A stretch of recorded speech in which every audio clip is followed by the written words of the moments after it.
मत्स्य अवतार भगवान विष्णु के प्रथम अवतार है। मछली के रूप में अवतार लेकर भगवान विष्णु ने एक ऋषि को सब प्रकार के जीव जंतु एकत्रित करने के लिए कहा और पृथ्वी जब जल में डूब रही थी तब मत्स्य अवतार में भगवान ने उस ऋषि की नाव की रक्षा की। इसके पश्चात ब्रह्मा ने पुनः जीवन का निर्माण किया।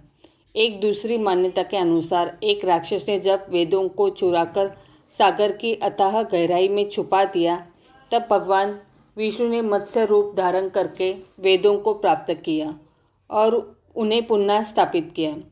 मत्स्य अवतार की कथा। एक बार ब्रह्मा जी की असावधानी के कारण एक बहुत बड़े दैत्य ने वेदों को चुरा लिया।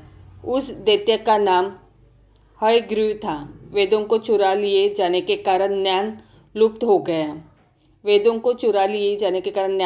गया। चारों ओर अज्ञान का अंधकार फैल गया और पाप तथा अधर्म का बोलबाला हो गया। तब भगवान विष्णु ने धर्म की रक्षा के लिए मत्स्य रूप धारण करके हयग्रीव का वध किया और वेदों की रक्षा की। भगवान ने मत्स्य का रूप किस प्रकार धारण किया, इसकी विस्मयकारिणी कथा इस प्रकार है। कल्पांत के पूर्व एक पुण्यात्मा राजा तप कर रहा था। राजा का नाम सत्यव्रत था। सत्यव्रत पुण्यात्मा तो था ही, बड़े उदार हृदय का भी था। प्रभात का समय था। सूर्योदय हो चुका था। सत्यव्रत कृतमला नदी में स्नान कर रहा था।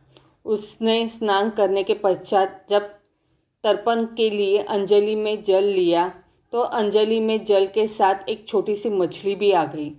सत्यव्रत ने मछली को नदी के जल में छोड़ दिया।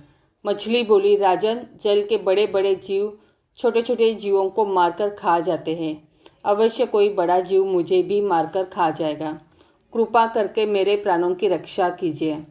सत्यव्रत के हृदय में दया उत्पन्न हो उठी। उसने मछली को जल से भरे हुए अपने कमंडल में डाल दिया। तभी एक आश्चर्यजनक घटना घटी। एक रात में मछली का शरीर इतना बढ़ गया कि कमंडल उसके रहने के लिए छोटा पड़ने लगा। दूसरे दिन मछली सत्यव्रत से बोली, राजन, मेरे रहने के लिए कोई दूसरा स्थान ढूंढिए, क्योंकि मेरा शरीर बढ़ गया है। मुझे घूमने फिरने में बड़ा कष्ट होता है। सत्यव्रत ने मछली को कमंडल से निकालकर पानी से भरे हुए मटके में रख दिया। यहाँ भी मछली का शरीर रात भर में ही मटके में इतना बढ़ गया कि मटका भी उसके लिए रहने के लिए छोटा पड़ गया। दूसरे दिन मछली पुनः सत्यव्रत से बोली, राजन, मेरे रहने के लिए कहीं और प्रबंध कीजिए, क्योंकि मटका भी मेरे रहने के लिए छोटा पड़ रहा है। तब सत्यव्रत ने मछली को निकालकर एक सरोवर में डाल किया, किंतु सरोवर भी मछली के लिए छोटा पड़ गया। इसके बाद सत्यव्रत ने मछली को नदी में और फिर उसके बाद समुद्र में डाल दिया। आश्चर्य! समुद्र में भी मछली का शरीर इतना अधिक बढ़ गया कि मछली के रहने के लिए वह छोटा पड़ गया। अंततः मछली पुनः सत्यव्रत से बोली, राजन, यह समुद्र भी मेरे रहने के लिए उपयुक्त नहीं है। मेरे रहने की व्यवस्था कहीं और कीजिए। अब सत्यव्रत विस्मित हो उठा। उसने आज तक ऐसी मछली कभी नहीं देखी थी। वह विस्मय भरे स्वर में बोला, मेरी बुद्धि को विस्मय के सागर में डुबो देने वाले आप कौन हो?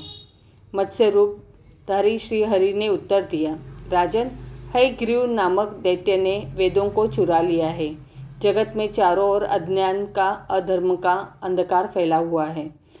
मैंने हयग्रीव को मारने के लिए ही मत्स्य रूप का धारण किया है। आज से 7वें दिन पृथ्वी प्रलय के चक्र में फिर जाएगी। समुद्र उमड़ उठेगा, भयानक वृष्टि होगी, सारी पृथ्वी पानी में डूब जाएगी। जल के अतिरिक्त कहीं कुछ भी दृष्टिगोचर नहीं होगा। आपके पास एक नाव पहुंचेगी। आप सभी अनाजों और औषधियों के बीजों को लेकर सप्त ऋषियों के साथ नाव पर बैठ जाइएगा। मैं उसी समय आपको पुनः दिखाई पड़ूंगा और आपको आत्म तत्व का ज्ञान प्रदान करूंगा। सत्यव्रत उसी दिन से हरि का स्मरण करते हुए प्रलय की प्रतीक्षा करने लगे। 7वें दिन प्रलय का दृश्य उपस्थित हो उठा। समुद्र भी उमड़कर अपनी सीमाओं से बाहर बहने लगा। भयानक वृष्टि होने लगी। थोड़ी ही देर में सारी पृथ्वी पर जल ही जल हो गया। संपूर्ण पृथ्वी जल में समा गई। उसी समय एक नाव दिखाई पड़ी। सत्यव्रत ने सप्त ऋषियों के साथ उस नाव पर बैठ गए।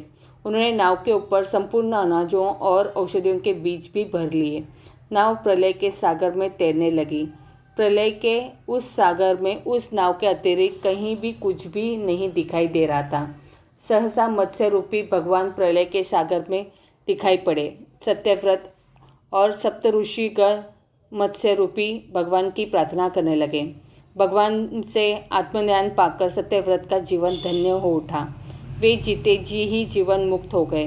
प्रलय का प्रकोप शांत होने पर मत्स्य रूपी भगवान ने हयग्रीव को मारकर उससे वेद छीन लिए।